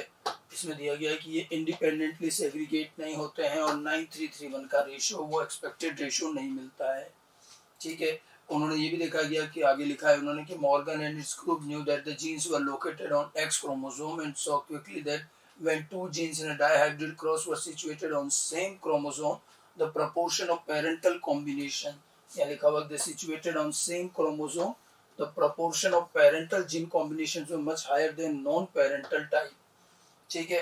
Morgan attributed this due to the physical association or linkage of the 2 genes and coined the term linkage. ये लिंकेज टर्म मॉर्गन ने कॉइन की। इस पर भी 2 साल पहले नीट में आईपीएमटी में क्वेश्चन आया कि लिंकेज टर्म किसने दी, ठीक है। And to describe physical association problem and term recombination to describe non parental gene combination. तो उन्होंने लिंकेज और रिकॉम्बिनेशन की 2 टर्म दी यहाँ पर, ठीक है। Morgan and group also found that even when the genes are grouped on same chromosome, सब के सब सेम क्रोमोसोम पर हैं, some genes were tightly linked, या लिखा है साफ साफ some link gene were tightly linked, ठीक है, and shows very low recombination, while other genes were loosely linked and shows higher recombination. कुछ टाइटली लिंक्ड जीन है, कुछ लूजली लिंक्ड जीन है। यहाँ से भी एक बार को क्वेश्चन बन चुका है, को प्रीवियस ईयर के एग्जाम में मिल जाएंगे क्वेश्चन, ठीक है। तो ये जो सारी चीजें की परसेंटेज ऑफ रिकॉम्बिनेशन, एक्चुअली क्या ये मॉर्गन का एक जनरल बात कही गई, मॉर्गन ने काम क्या किया। अब देखिए मॉर्गन ने अपने इस चीज का, मॉर्गन ने लिंकेज कहा, रिकॉम्बिनेशन लिखा, इन्होंने his student Alfred Sturtevant used the frequency of recombination between gene pair on the same chromosome as the measure of distance between the gene, ठीक है। 2019 में ये क्वेश्चन इसी में से था कि उनके जो स्टूडेंट है स्टुअर्ट वेंट, उन्होंने frequency of recombination between gene pair on same chromosome as a measure of distance between the gene and map their position on chromosome, की क्रोमोसोम पर मैप भी बनाया उन्होंने, ठीक है। और ये मैपिंग आज तक भी काम आती है, ठीक है। तो ये तो खैर एक जनरल चीज थी कि मॉर्गन ने किस तरह से क्या एक्सपेरिमेंट किया। अब हमें यहाँ पर इसके ठीक अगले पेज पर मॉर्गन द्वारा किए गए 2 क्रॉस दिखा रखे पूरे पेज पर। आप एनसीईआरटी लेके बैठिए और आप देखिएगा पेज नंबर 84 पर पूरे पेज पर 2 क्रॉस है diagrammatically, cross A cross B, ठीक है। ये कुछ इस तरह से दिखेंगे, उसी के बारे में थोड़ा बहुत जिक्र यहाँ भी कर रखा है, उसी को हम थोड़ा और डिटेल में समझे। तो ये देखिए पेज नंबर 84, ये जो है एनसीईआरटी का पेज नंबर 84 है, और उस पर आपको इस तरह से क्रॉस ए और क्रॉस बी के 2 कॉलम मिलेंगे। अब क्या होता है जब इस क्रॉस को देखते हैं तो अक्सर स्टूडेंट्स को लगता है कि क्या दे रखा है, कुछ समझ में नहीं आ रहा। बहुत इजी गोइंग चीज है। एनसीईआरटी में हालांकि इन्फॉर्मेशन थोड़ी इनकम्प्लीट है इसलिए डाउटफुल लगता है, ठीक है। एनसीईआरटी में जो दोनों क्रॉस दिए हैं इसमें देखने से दिख रहा है, देखिए कुछ बना रखे हैं, ये क्रोमोसोम बना रखे हैं, क्योंकि हम सेक्स लिंकेज की बात चल रही है यहाँ, तो इन्होंने फीमेल में एक्स एक्स शो कर रखा है, आप देख सकते हैं अपनी बुक में भी, और मेल में एक एक्स के साथ एक वाई है, और वाई क्रोमोसोम का हुक शेप का टर्न ये सब मुड़ा हुआ दिखा रखा है, ये वाई क्रोमोसोम, ठीक है। अब जब हम इस केवल इन 2 क्रॉस को देखते हैं तो हमें कुछ बातें क्लियर नहीं होती। मैं उसी चीज को एक्सप्लेन करना चाह रहा हूँ कि इन क्रॉस को समझना कैसे, आखिर बुक इसमें कहना क्या चाहे, ठीक है। क्रॉस ए और क्रॉस बी में अगर हम ध्यान से देखें तो यहाँ 2-3 दिक्कतें हैं। एक तो क्या इन क्रॉस को स्टार्ट तो कर दिया उन्होंने, बता तो दिया, लेकिन ये नहीं बताया कि मॉर्गन ने इन क्रॉस में करेक्टर कौन से लिए, ड्रोसोफिला के कौन से करेक्टर पर मॉर्गन ने क्रॉस किए, वो क्लियर नहीं दिखता इसमें। इसमें कई जगह फिनोटाइप प्रॉपर नहीं है, कुछ जगह तो लिखा हुआ, कुछ जगह खाली वाइल्ड वाइल्ड लिख दिया, कुछ क्लियर नहीं है, ठीक है। और दूसरा केवल उन्होंने रिजल्ट लिखे हैं, पेरेंट F1 F2, तो इसमें गेमेट्स बनाने वाली स्टेप गायब है। इस वजह से केवल इस क्रॉस को जब देखा जाता है तो थोड़ा इनकम्प्लीट सा लगता है, एक बार में डायरेक्ट समझ में नहीं आता है। अब हमें क्या करना है, तो इस क्रॉस को भी समझना है और इस क्रॉस के थ्रू एनसीईआरटी कहना क्या चाहिए वो चीज भी हमें समझना। सबसे पहले तो देखिए मॉर्गन ने जो 2 क्रॉस किए, इन्होंने लिए ड्रोसोफिला के 3 कैरेक्टर, ठीक है, और तीनों कैरेक्टर उन्होंने पहले अलग अलग स्टडी किए, जिसमें से एक मैं बता चुका हूँ आई कलर, जिसमें हमने कहा था कि उनको उसमें क्या मिला, सेक्स लिंकेज, कि वो आई कलर का जीन एक्स पर था। उसके बाद उन्होंने बॉडी कलर भी स्टडी किया, उसका भी जीन उनको एक्स पर मिला है, और फिर विंग्स के साइज भी स्टडी करी, उसका भी जीन एक्स पर था। तब उनको लगा कि तीनों कैरेक्टर के जीन एक्स पर हैं, एक ही क्रोमोसोम पर, मतलब ये लिंकेज शो करेंगे और इनके लिंकेज को सेक्स लिंकेज भी कहेंगे, ठीक है। तो ये सब एक्स पर थे, और पता कैसे चला एक्स पर है, रेसिप्रोकल क्रॉस का रिजल्ट सेम नहीं आता, जो आपको आई कलर में बताया भी था मैंने। अब उन्होंने ये 3 कैरेक्टर लिए और इन 3 कैरेक्टर से 2 क्रॉस किए, 2 डाईहाइब्रिड क्रॉस किए। वही 2 डाईहाइब्रिड क्रॉस आपको क्रॉस ए और क्रॉस बी के फॉर्म में दिखा रखे हैं। तो ये कैरेक्टर और उनके क्रॉस को समझा जाए, मैंने इस चीज को थोड़ा सा सिंप्लीफाई किया कि जैसे ये ड्रोसोफिला का एक्स क्रोमोसोम है और ये मैंने 3 जीन कंसिडर किए। ये एक जीन है जो बॉडी कलर का जीन है, ये आई कलर का जीन, और ये विंग साइज का जीन है। इस तरह से ये एक्स पर अरेंज्ड है। बॉडी कलर के 2 फॉर्म है, ब्राउन बॉडी कलर है, yellow body colour, red eyed and white eyed eye colour के 2 फॉर्म, ये तो बताया भी थे। विंग्स की साइज में नॉर्मल साइज के विंग्स होना और मिनिएचर छोटे विंग्स होना, ये हर कैरेक्टर के 2-2 फॉर्म है, कैरेक्टर कॉन्ट्रास्टिंग थे।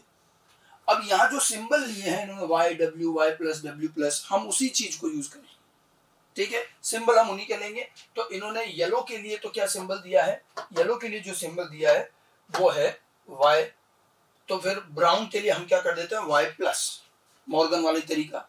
मॉर्गन ने डोमिनेंट के लिए प्लस यूज किया, तो येलो के लिए वाई और ब्राउन डोमिनेंट के लिए वाई प्लस। ऐसे व्हाइट के लिए डब्ल्यू और रेड के लिए डब्ल्यू प्लस कर दिया, मिनिएचर के लिए एम और नॉर्मल के लिए एम प्लस। अब ये ध्यान रखना कि इन तीनों में ये जो ब्राउन है या ये जो रेड है या फिर ये जो एम प्लस नॉर्मल वाला है, ये जो तीनों फॉर्म है, ये तीनों फॉर्म जो है यहाँ पर, ये तीनों डोमिनेंट फॉर्म है। आप इसको कह सकते हो ये वाइल्ड फॉर्म है, वाइल्ड है, डोमिनेंट है, ठीक है। और जो ये yellow body, white eyes and miniature wings, ये सब म्यूटेंट है, ये म्यूटेंट है और ये रिसेसिव है। तो पहले तो हमें करेक्टर के बारे में क्लियर होना चाहिए, ठीक है। इन तीनों करेक्टर में ब्राउन, रेड और नॉर्मल विंग्स, ये तो डोमिनेंट फॉर्म है। डोमिनेंट फॉर्म को वाइल्ड फॉर्म कहा जाता है। वाइल्ड, किसी भी करेक्टर का वाइल्ड का मतलब होता है ओरिजिनल फॉर्म, ओरिजिनल वाइल्ड मतलब वो डोमिनेंट होता है, वाइल्ड एलील जो हम कहते हैं। तो ये तीनों डोमिनेंट है और ये रिसेसिव है। अब ये सब चीजें क्रॉस में देखने में पता नहीं चल रही, इसलिए पहले अलग से ध्यान रखें। अब उन्होंने इन तीनों करेक्टर से 2 क्रॉस किए, तो उन्होंने क्या किया, बॉडी कलर और आई कलर से एक क्रॉस किया, क्रॉस ए। तो जो ये क्रॉस ए दिख रहा है आपको, ये किस किस 2 करेक्टर के बीच में है, बॉडी कलर, आई कलर, ठीक है। और क्रॉस बी जो किया दूसरा वाला, वो क्रॉस किया गया आई कलर और विंग्स की साइज के बीच में, क्रॉस बी, ठीक है। तो पहले तो ये समझ में आ जाए कि इन दोनों क्रॉस में करेक्टर कौन से यूज हुए, कौन कौन सा किसके बीच में हुआ है। आई कलर यहाँ कॉमन है, body colour eye colour cross A और eye colour wing size cross B है, ठीक है। अब हम थोड़ा सा एक एक को समझें, तो पहले क्रॉस ए की बात कर रहे हैं। अब देखो यहाँ पर क्या आधी अधूरी चीजें हैं। मैं क्रॉस ए को, अगर इस क्रॉस को हम अपने तरीके से करें, वैसे ही जीनोटाइप लिख के गैमेट बना के, तो बात वही आएगी, ठीक है। अब आप देखिए, मैं क्रॉस ए को थोड़ा सा आगे एलेबोरेट करता हूं।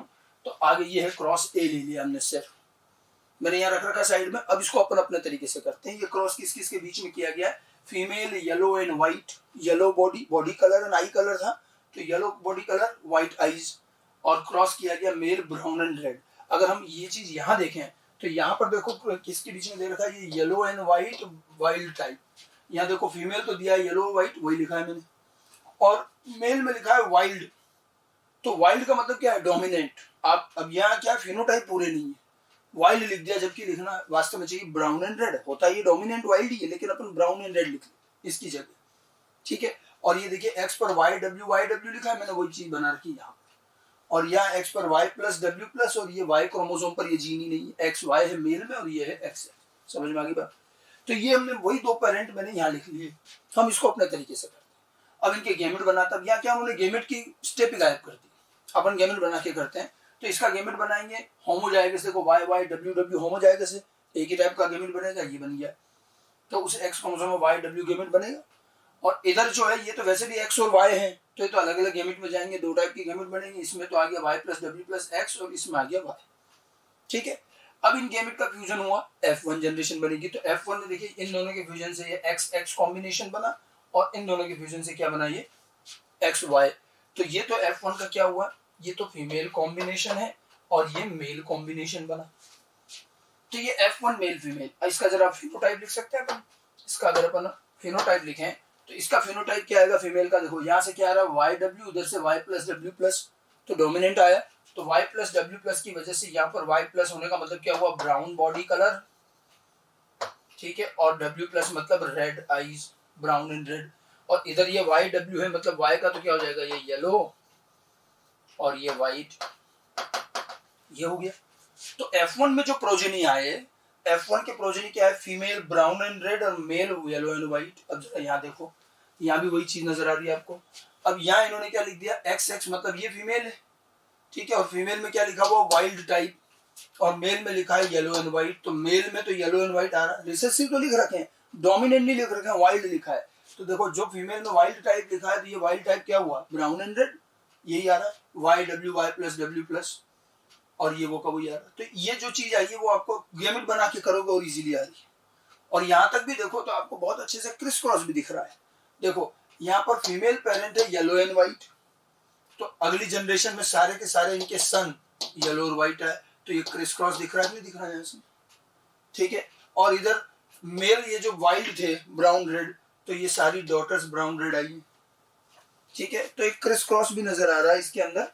और ये हमने 2 जनरेशन F1 जनरेशन तक क्रॉस कैसे समझना है वो बताया, क्रॉस गैमेट बनाकर पूरा कर सकते। अब इस F1 से फिर F2 बनाएंगे, तो F1 से F2 बनाने में क्या करेंगे, F1 की इनब्रीडिंग कराएंगे, तो F1 मेल F1 फीमेल की इनब्रीडिंग कराएंगे, तो इनके भी गैमेट बनाएंगे, अपन गैमेट बना के करेंगे। तो पहले तो हम देखिए फीमेल की क्या गैमेट बनेंगे और मेल की क्या बनेंगे। फीमेल का कॉम्बिनेशन क्या, ब्राउन रेड है, कॉम्बिनेशन क्या है, Y Y plus W W plus, तो ये हेटेरोजाइगस है। कितने टाइप की गैमेट बनेंगे। अब यहाँ बहुत से लोग गलती करते हैं 2 टाइप की, बिल्कुल गलत। 2 क्यों बनेंगे, माना ये 2 क्रोमोसोम पर है तो अपन लिंकेज कंसिडर करेंगे तो क्रॉसिंग ओवर भी तो होगा, और जब कुछ नहीं दिया जाए तो इनकम्प्लीट लिंकेज माना जाता है। कंप्लीट लिंकेज बहुत रेयर होता है। क्वेश्चन में कंप्लीट लिंकेज तभी लेना है जब मेंशन किया जाए कि जीन्स आर कंप्लीटली लिंक्ड। अपने को नहीं कहा है तो अपन इनकम्प्लीट लेके चलें। अब इनकम्प्लीट लिंकेज में गैमेट कैसे बनाते हैं आपको बताया था, 2 तो बनेंगे बिना क्रॉसिंग ओवर वाले और 2 बनेंगे क्रॉसिंग ओवर वाले, 4 टाइप के गैमेट बनेंगे। तो यहाँ भी वही देखिए, 2 तो बिना क्रॉसिंग ओवर वाले अलग हो गए, तो ये वाई डब्ल्यू और ये वाई प्लस डब्ल्यू प्लस, और इनमें क्रॉसिंग ओवर होगा तो y के साथ w प्लस और y प्लस के साथ w, तो ये जो दोनों बनेंगे, ये वाले जो दोनों गैमेट बने ये तो रिकॉम्बिनेंट बनेंगे, और ये वाले दोनों क्या बनेंगे, पेरेंटल। तो यहाँ F1 फीमेल का जब गैमेट फॉर्मेशन होगा तो 4 टाइप के गैमेट बनेंगे, 2 पेरेंटल 2 रिकॉम्बिनेंट। चारों गैमेट इक्वल नहीं आएंगे, रिकॉम्बिनेंट गैमेट बहुत कम होंगे और पेरेंटल गैमेट ज्यादा होंगे। जैसा हमने लिंकेज में पढ़ा वही है, तो ये ध्यान रखना कि इसके गैमेट कितने बनेंगे। ठीक है, 4 गैमेट बनेंगे। इधर देखो मेल में क्या है, एक्स वाई है, तो इनमें तो क्रॉसिंग ओवर होना ही नहीं है, तो यहाँ 2 गैमेट बनेंगे, ये एक्स वाला एक गैमेट और एक वाई वाला। यहाँ तक बात समझ में आई। अब देखो F1 में एक तरफ यहाँ 4 गैमेट बने, एक तरफ 2 गैमेट बने, इधर 4 गैमेट इधर 2 गैमेट। अगर आप इनका क्रॉस कराएंगे तो F2 जनरेशन में टोटल कॉम्बिनेशन कितने बनेंगे, जैसे चेकरबोर्ड बना लो, एक तरफ 4 गैमेट लिखेंगे एक तरफ 2 गैमेट लिखेंगे, तो टोटल कॉम्बिनेशन कितने आएंगे, 8। ठीक है, अब उसमें भी देखो जो 8 कॉम्बिनेशन आएंगे, यहाँ देखो यहाँ एक एक्स वाला मेल गैमेट है, एक वाई वाला मेल गैमेट है, एक्स और वाई वाले हैं। ये एक्स वाला मेल गैमेट जब इन चारों फीमेल गैमेट से फर्टिलाइज होगा तो प्रोजेनी क्या बनेगी, ये एक्स वाला है और ये भी एक्स है, तो एक्स एक्स यानी कि फीमेल। ये वाला मेल गैमेट जब इन चारों फीमेल गैमेट से फर्टिलाइज होगा तो एक्स एक्स फीमेल बनेगी, और वाई वाला मेल गैमेट अगर इन चारों से फर्टिलाइज करेगा तो 4 मेल बनेंगे एक्स वाई वाले। समझ गए, कहने का मतलब ये कि इधर 4 गैमेट इधर 2 गैमेट। ठीक है, टोटल कॉम्बिनेशन F2 में आएंगे 8, उसमें से भी 4 होंगे मेल और 4 होंगे फीमेल। ठीक है, और वही चीज आपको यहाँ दिखा रखी, देखो ये 4 मेल है और ये 4 फीमेल है, ये 8 कॉम्बिनेशन। अब इन्होंने क्या डायरेक्ट लिख दिया, अब ये गैमेट बनाकर आए जाएंगे, ऐसे गैमेट बनेंगे तब आएंगे। अब आप इसको करके पूरा कर लो, यही 4 आएंगे। तो मैंने आपको इसी क्रॉस में कैसे F1 लाना है कैसे F2 आया ये बताया है, गैमेट बनाकर करते गए और कुछ भी नहीं है, उसी तरह से जैसे वो दे रखा है। अब बात आती है रिजल्ट की, ये बात समझ में आई। अब जैसे हम F2 पर आए तो ये कोई मेंडल वाला क्रॉस नहीं है कि अपन ने F2 में से खटाखट रेशियो निकाल दिया, यह रेशियो नहीं आता।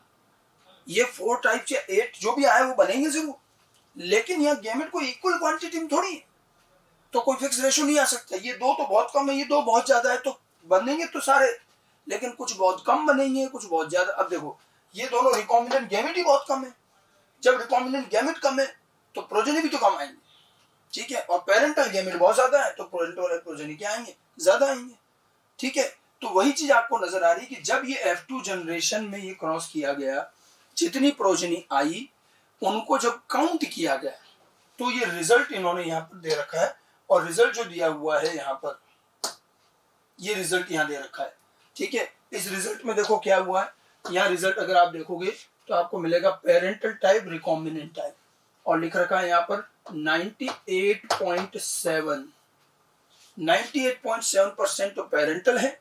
ठीक है, और 98.7% तो पेरेंटल, 98.7, और रिकॉम्बिनेंट है ओनली 1.3%, 1.3%, 98.7%। ये रिजल्ट दिया है कि 90 ऑलमोस्ट 99% पेरेंटल आए और 1.3% केवल 1% रिकॉम्बिनेंट। मॉर्गन ने जब ये F2 जनरेशन में क्रॉस किया, ये 98 और 1% जो भी आ रहा है ये आप इसका चेकर बोर्ड बना के नहीं ला पाएंगे, और इस बात को क्लियर दिमाग में रखें, इनकम्प्लीट लिंकेज में रेशियो फिक्स आता ही नहीं है, अलग अलग क्रॉस में अलग अलग रेशियो आता है। कंप्लीट लिंकेज की बात अलग है, तो इसका कोई फिक्स रेशियो नहीं, इसका ये ऐसे रेशियो, और ये रेशियो चेकर बोर्ड से आएगा भी नहीं। जो भी 90 से 8 और 1.3 जो भी आया ये चेकर बोर्ड से नहीं आता। ये F2 में जितनी टोटल प्रोजेनी बनेगी उनको काउंट करके निकालेंगे कि कितना पेरेंटल कितना रिकॉम्बिनेंट। अब इस क्रॉस ए में मॉर्गन ने कहा कि जब हम बॉडी कलर और आई कलर का जीन साथ रखते हैं तो केवल 1.3% रिकॉम्बिनेंट आता है, 98-99% पेरेंटल है, means these two genes are tightly linked gene. Cross A किसको शो कर रहा है? टाइटली लिंक्ड जीन को शो कर रहा है, ठीक है। And this shows very less recombination and very high parental type. ये टाइटली लिंक्ड जीन का एग्जांपल है, ठीक है। तो ये एक केस था जो टाइटली लिंक्ड जीन था। ठीक इसी तरह से इन्होंने, जैसे मैंने क्रॉस ए दिया, इसी तरह से फिर इन्होंने क्रॉस बी दिया है। ये वाला क्रॉस ए जो था वो किसके बीच में? Body colour eye colour. और ये टाइटली लिंक्ड जीन का एग्जांपल है, 98% पेरेंटल एंड 1.3% रिकॉम्बिनेंट। बिल्कुल इसी तरह से इन्होंने क्रॉस बी किया है, ठीक है। और क्रॉस बी किया है, क्रॉस बी में देखो क्रॉस किसके बीच में है? Eye colour and wing size, ठीक है। यहाँ लिख भी रखा white miniature and wild, same वही है, डोमिनेंट को वाइल्ड लिखा है। तो एक में तो फीमेल तो क्या ले लिया? व्हाइट एंड मिनिएचर, और मेल क्या ले लिया? Red and normal. जो ये वाइल्ड लिखा है, ये वाइल्ड वास्तव में क्या हुआ यहाँ पर? ये है red eyed with normal wings, red normal, ठीक है। तो इस तरह से ये पूरा चलेगा, और सेम ये का ये क्रॉस एस सच चलेगा। जैसे हमने क्रॉस 1 करके बताया आपको, बिल्कुल इसी तरह से क्रॉस बी भी होगा। अब लेकिन इसमें रिजल्ट देखो क्या आया। इसमें पेरेंटल और रिकॉम्बिनेंट का जो रेशियो आ रहा है वो क्या आ रहा है? पेरेंटल आ रहा है 62.8% और रिकॉम्बिनेंट आ रहा है 37.2%, ठीक है। 62%, 62.8% पेरेंटल एंड 37% रिकॉम्बिनेंट। अब मॉर्गन कंपेयर करते हैं कि क्रॉस ए में जहां पर 98% पेरेंटल आ रहा है, क्रॉस बी में 62% आ रहा है। क्रॉस ए में जहां 1.3% पेरेंटल है, क्रॉस बी में कितना आ रहा है? 37.2% रिकॉम्बिनेंट। मींस रिकॉम्बिनेंट अच्छे खासे इंक्रीज हो गए। This means these two genes are quite away from each other. ये टाइटली लिंक्ड जीन और ये क्या है? लूजली लिंक्ड जीन, ठीक है। तो इन्होंने जो पिछले पैराग्राफ में, जो अगर और आगे चले तो इस पैराग्राफ में जो ये नीचे लिखा हुआ है कि loosely linked gene shows more recombination, tightly linked gene shows less recombination, वही दे रखा है। यहाँ देखा है कि for example you can found that the genes white and yellow were tightly linked gene and shows only 1.3% recombination, while white and miniature shows 37.2% recombination. They are loosely linked gene, ठीक है। तो ये जो क्रॉस किया गया, ये basically जो cross था, इसमें आप देखो कुल मिलाकर क्या रहा कि आई कलर का जीन कॉमन, अपन कॉमन क्या कह सकते हैं? आई कलर का जीन बॉडी कलर के जीन से तो टाइटली लिंक्ड है, और आई कलर का जीन विंग्स कलर के जीन से क्या? वो लूजली लिंक्ड है। इसलिए हमने इन दोनों को तो पास बनाया और उसको थोड़ा दूर बनाया है। जब रिकॉम्बिनेशन ज्यादा है तो इनके बीच में क्या आएगा? गैप भी तो ज्यादा होगा, तो इस तरह से डिस्टेंस भी ज्यादा आएगी, ठीक है। तो ये जो पूरी चीजें हैं, cross A cross B NCERT को कैसे समझना है, मैंने सिर्फ वो एक्सप्लेन किया। समझ में आ गई बात, ठीक है। तो एनसीईआरटी का पेज नंबर 83, 84। अब पेज नंबर 84 पर क्रॉस ए क्रॉस बी दिया है। मैंने आपको क्रॉस ए करके दिखाया है। जिस तरह से क्रॉस ए किया है, ठीक वैसे गैमेट बनाकर क्रॉस बी भी होगा। आपको यहाँ कोई क्रॉस करने को नहीं पूछा जाएगा। अब क्या होगा? ऑब्जेक्टिव हो सकता है ये क्रॉस ए पूरा का पूरा दे दे, पूछ लिया जाए इसमें मॉर्गन ने कौन से 2 करेक्टर यूज किए, तो करेक्टर ध्यान रखने, ठीक है। कितना परसेंट पेरेंटल आया, कितना परसेंट रिकॉम्बिनेंट आया, ये परसेंटेज आपको याद रखने पड़ेंगे, चेकर बोर्ड से नहीं आएंगे। Cross a body colour eye colour के बीच में है और इनमें 98.7% पेरेंटल एंड 1.3% रिकॉम्बिनेंट आया, ये ध्यान रखना है। क्रॉस बी किया गया आई कलर विंग साइज के बीच में है, और वो कैसे समझना है? जीनोटाइप फिनोटाइप यहां से लीजिए, और यहाँ पर 62.8% पेरेंटल एंड 37.2% रिकॉम्बिनेंट आया। ये टाइटली लिंक्ड जीन और ये लूजली लिंक्ड जीन 2 क्रॉस के एग्जांपल दिए गए हैं, ठीक है। तो एनसीईआरटी बेसिकली केवल इतने से लिंकेज की बात करती है, और उसके दोनों चीजों को अच्छी तरह से समझना, ध्यान रखना है, ठीक है। तो ये तो हमारा पूरा लिंकेज का पार्ट हुआ। लिंकेज और सेक्स लिंकेज का जनरल चीजें मैंने पहले बताई, और एनसीईआरटी से इसको कैसे ध्यान रखना है, ये एनसीईआरटी के जो क्रॉस हैं ए और बी हैं, इनको अच्छी तरह से ध्यान रखें, इनके परसेंटेज वैल्यू ध्यान रखें। Thank you.